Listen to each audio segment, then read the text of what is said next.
Cartas de Paulo de Tarso. Primeira carta aos Coríntios, capítulo 9, versículo 22. Mensagem presente no livro Fonte Viva, capítulo 72, editora FEB. O versículo: Para os fracos, fiz-me fraco, a fim de ganhar os fracos. Tornei-me tudo para todos, a fim de salvar alguns a todo custo. Título da mensagem: Incompreensão. A incompreensão, indiscutivelmente, é assim como a treva perante a luz. Entretanto, se a vocação da claridade te assinala, te descreve o íntimo, prossegue combatendo as sombras, nos menores recantos de teu caminho. Não te esqueças, porém, da lei do auxílio e observa-lhe os princípios, orientações antes da ação. Descer para ajudar é a arte divina de quantos alcançaram conscienciosamente a vida mais alta. A luz ofuscante produz a cegueira. Se as estrelas da sabedoria e do amor te povoam o coração, não humilhes quem passa sob o nevoeiro da ignorância e da maldade. Gradua as manifestações de ti mesmo, para que o teu socorro não se faça destrutivo. Se a chuva alagasse indefinidamente o deserto, a pretexto de saciar-lhe a sede, e se o sol queimasse o lago sem medida, com a desculpa de subtrair-lhe o barro úmido, nunca teríamos clima adequado à produção de utilidades para a vida. Não te faças demasiado superior diante dos inferiores, ou excessivamente forte perante os fracos. Das escolas não se ausentam todos os aprendizes habilitados em massa, e sim alguns poucos cada ano. Toda mordomia reclama noção de responsabilidade, mas exige também o senso das proporções. Conserva a energia construtiva do exemplo respeitável, mas não ouvides, não se esqueças, não descuides que a ciência de ensinar só triunfa integralmente no orientador que sabe amparar, esperar e repetir. Não clames, não reclames, pois contra a incompreensão, usando inquietude, desencanto, vinagre e fel. Há méritos celestiais naquele que desce ao pântano sem contaminar-se, na tarefa de salvação e reajustamento. O bolo de matéria densa reveste-se de lodo quando arremessado ao poço lamacento. Todavia, o raio de luz visita as entranhas do abismo e dele se retira sem alterar-se.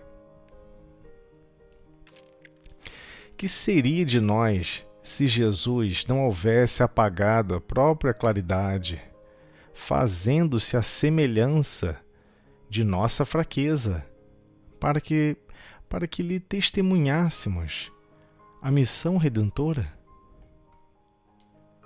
Aprendamos com ele, o Cristo, a descer auxiliando sem prejuízo de nós mesmos, E nesse sentido, não podemos esquecer a expressiva declaração de Paulo de Tarso, quando afirma que, para a vitória do bem, se fez fraco para os fracos, fazendo-se tudo para todos, a fim de que, por todos os meios, chegar a erguer alguns.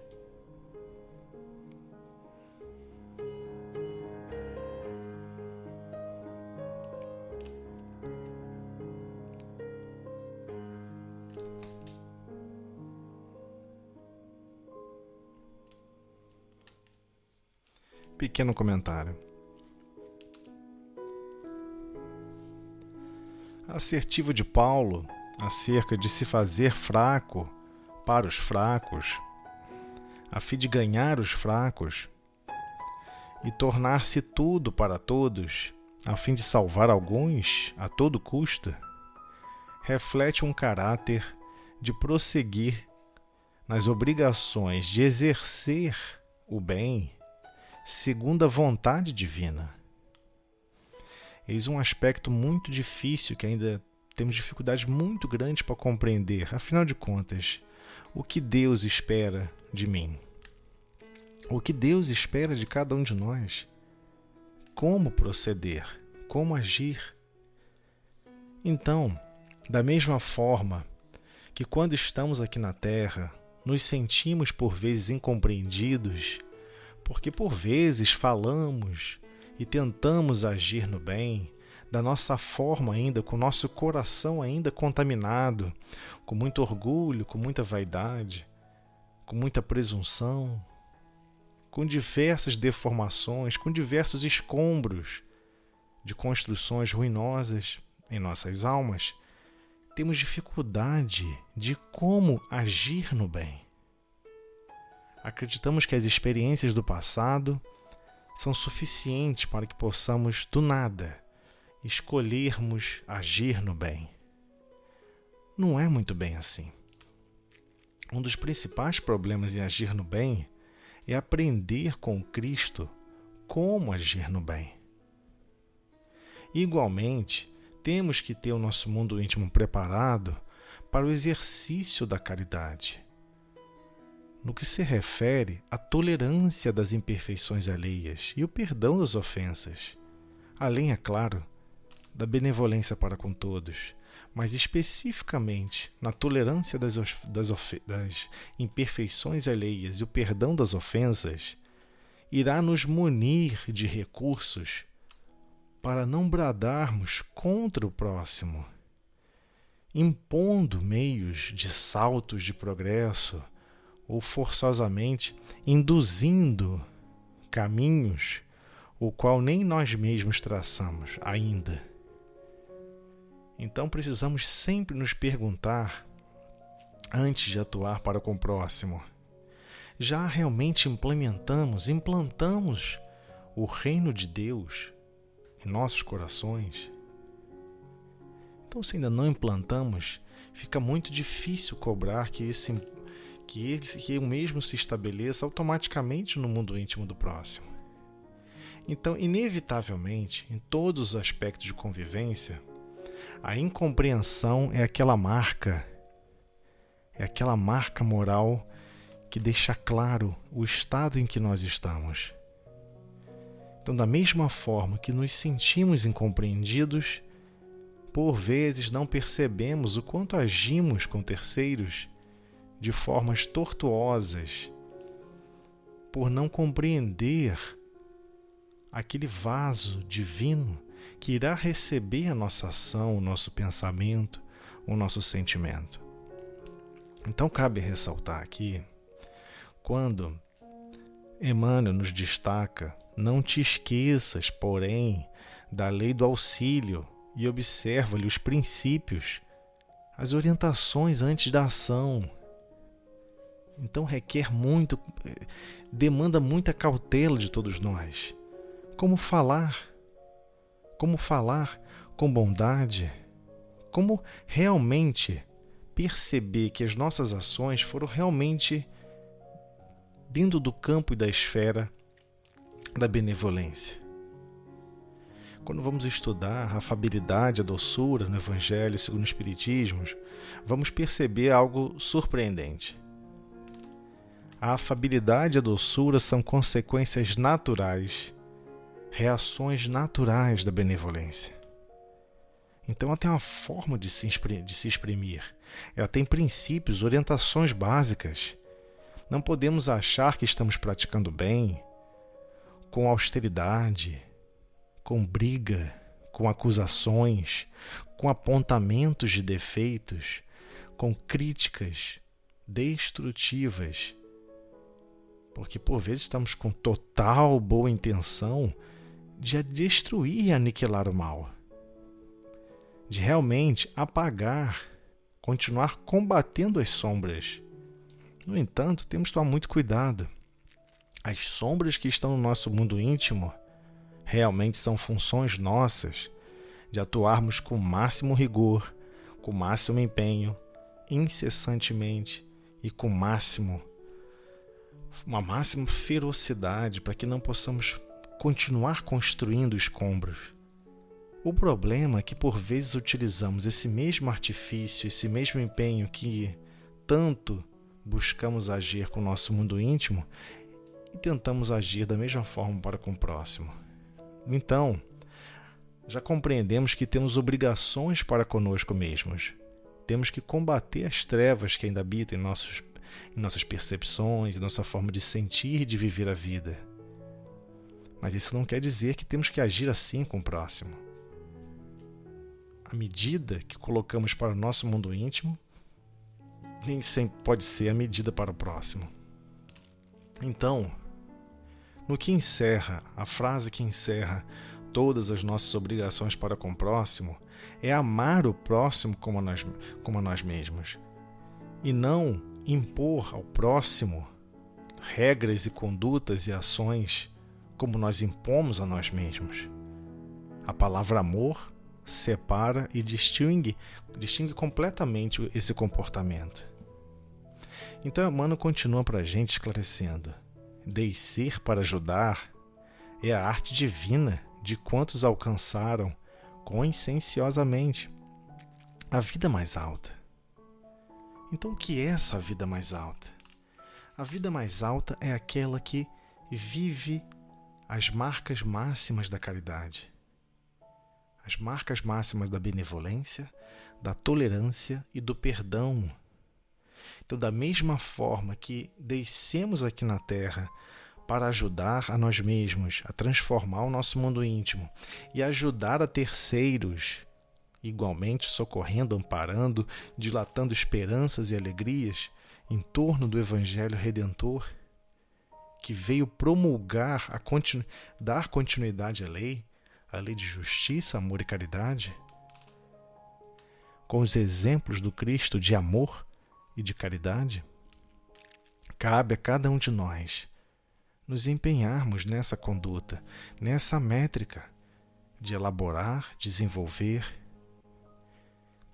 prestando muita atenção para que a luz que nós compreendemos e a percebemos não passamos a arremessar em terceiros promovendo cegueira.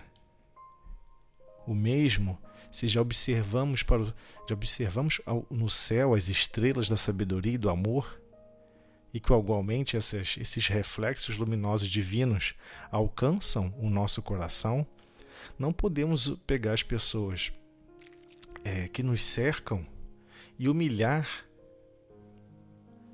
aquelas que estão ainda sobre o nevoeiro da ignorância e da maldade. O trabalho do Cristo é socorrer e amparar a todos os corações, promulgando a máxima do amor acima de todas as leis. E devemos igualmente nos empenhar em auxiliar nessa promoção, porque é a vontade divina, é a vontade de Deus. Então, temos que compreender e temos que graduar as nossas manifestações. Então, por vezes, se nós não graduarmos essas nossas manifestações, o nosso socorro, a nossa forma de agir, a nossa forma de falar, com o melhor das boas intenções, com o melhor dos princípios para promover o bem, por vezes, vamos estar agindo de forma destrutiva. Então precisamos compreender, mas eu não sei como falar, eu não sei como agir. Sempre que eu vou falar, a pessoa se ofende. Sempre que eu vou agir, tudo dá errado. Pede ajuda ao Cristo. Ora, pede inspirações. E temos que adquirir a percepção, temos que passar a perceber o próximo. De repente a dor é tão profunda que por vezes a única ajuda que podemos dar é abraçar e chorar juntos. Nem sempre uma palavra está adequada para o momento. Por vezes, o que o outro espera de nós é presença. É falar: ei, eu estou aqui. Você está sofrendo, mas você não está sozinho. Você não passará por esses dramas e esses sofrimentos sozinhos. Igualmente estarei aqui ao seu lado, silenciosamente. Então, por vezes, a presença é o fator de auxílio. Para outras pessoas, uma palavra de esperança, de encorajamento. Mas teremos que sentir e perceber a situação. E, por vezes, meditar com muita cautela para não colocarmos as nossas concepções ainda tortuosas sobre as diversas manifestações da vida no ambiente daqui da Terra, para não imputarmos no próximo mais desconfiança, mais desconstrução, mais revolta. Então, ajudar não é tão trivial. Fazer o bem não é tão trivial. E temos que compreender, nós não temos experiências em agir no bem. Não temos. E precisamos pedir ajuda, socorro e amparo para que possamos realmente buscar, desde o princípio lógico a todas as manifestações dos sentimentos realmente salutares, qual a melhor forma de conduzir, qual a melhor forma de falar, qual a melhor forma de conviver uns para com os outros. Então, Emmanuel deu um exemplo muito bonito. Se a chuva alagasse indefinidamente o deserto, a pretexto de saciar-lhe a sede, e se o sol igualmente queimasse o lago sem medidas, com a desculpa de subtrair-lhe o barro úmido, nunca veríamos clima adequado à produção de utilidades para a vida. Então, tanto a chuva quanto o sol sabem, nessas manifestações físicas, que requer o equilíbrio, requer a participação de cada uma dessas forças da natureza de forma a equilibrar e a limpar e executar as funções individuais, tanto da chuva quanto do sol, de forma equilibrada, de tal forma a promover realmente utilidades para a vida. Então, por vezes, temos que meditar. Será que o que eu vou falar vai ser útil para a vida do próximo? Será que a forma como eu vou agir, vou falar, o ímpeto, a forma, a entonação que eu vou promover da minha fala vai demonstrar carinho? Vai demonstrar atenção? O desequilíbrio, preocupação, medo? Então, nós já temos um pouquinho mais de consciência sobre isso. Nenhuma desses fatos são novidades para o nosso mundo íntimo, porque nós não gostamos quando arremessam em nossas consciências essas imagens que desequilibram, que escoam as poucas esperanças que alimentamos. Então, ele deixa bem claro: não te faças demasiadamente superior, igualmente nem excessivamente forte. Por vezes, precisa de alguém do lado, mostrando-se tão complicado e com tantas dificuldades quanto ele mesmo. E por vezes é exatamente isso. Estamos ainda nessa condição. Mas alguns aspectos já vencemos. Por vezes é a percepção da importância do trabalho, como o trabalho é importante para a alma, e como que o trabalho dinamiza as potencialidades da nossa capacidade de servir. Agora, e aqueles que ainda não desenvolveram essa percepção? Vamos esfregar direto dentro da consciência da pessoa que ele não alcançou esse patamar? Ou vamos compreender que aos poucos Deus irá construir os constrangimentos que forçará aquele que está parado na estrada, na ociosidade, a retornar à senda de progresso? Então temos que compreender que a ação no bem tem que ser na forma que Deus nos convida para agir. E precisamos estar atentos. Qual será a forma que Deus aguarda que eu fale, que eu auxilie? Não é trivial fazer isso. Então, das escolas, não se ausentam todos os aprendizes. Sim, alguns saem aos poucos a cada ano. Então, igualmente, é uma relação adequada a se perceber, a se comparar, por exemplo, com a educação, o educandário que é o planeta Terra. Igualmente, haverá grupamentos novos chegando, em experiências diferenciadas, com percepções diferenciadas, com ânimo, com boa vontade e coragem, completamente distintos uns dos outros. Mas Deus assim deseja que os mesmos se observem como irmãos diante do Pai, buscando se auxiliar mutuamente, se amar mutuamente. Então, toda mordomia reclama noção de responsabilidade, mas exige também o senso das proporções. Então, por mais que estejamos conscientes dos nossos desenvolvimentos internos em certos aspectos, temos que ter o senso de proporção. Devo falar dessa forma?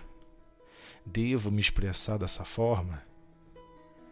Igualmente, com relação à receptividade de certas ações de terceiros, devo observar essa imperfeição, essa forma que é quase que uma agressão, que não compreende o meu estado íntimo, e entender que está desproporcional por motivos diversos, mas essencialmente devido às limitações e dificuldades que todos nós temos, e que naquele momento estamos como receptores daquela ação impensada ou daquela palavra impensada. Então esse senso de proporção também é para quem recebe a ação de terceiros. Então conserva a energia construtiva do exemplo respeitável, mas não se esqueças, muito menos se descuide, que a ciência de ensinar só triunfa integralmente no orientador que sabe amparar, esperar e repetir. Então, ele deixa o exemplo bem claro. Como podemos perceber a nossa conduta em termos de continuidade? Continuamente precisamos amparar. Continuamente precisamos esperar que aquele terceiro seja fecundado com aquelas sementes provenientes do Cristo. Igualmente repetir o processo quantas vezes foram necessárias. Igualmente com relação ao perdão, igualmente com relação à tolerância das imperfeições alheias e igualmente, é claro, com relação ao ato de praticar o bem. Então a gente não pode mais ficar naquele azedume, naquele sentimento triste porque nós não fomos compreendidos. Então, todas as vezes que reencarnamos, há méritos celestiais para aqueles que descem ao pântano sem contaminar-se, ou seja, estamos aqui na Terra, por vezes estamos junto com grupamentos que por vezes nem sequer nos afinizamos, que por vezes nem sequer nos identificamos, mas temos ali a premissa de estarmos tentando fazer o máximo para propagar o bem, executar o bem que está ao nosso alcance, mas sem se contaminar com as reações que vão ocorrer para contra o nosso mundo íntimo. Então, outro exemplo muito belo que Emmanuel deixa para todos nós: qualquer conjunto de matéria, um bolo de matéria densa, uma pedra, seja o que for, reveste-se de lodo quando arremessada ao poço lamacento.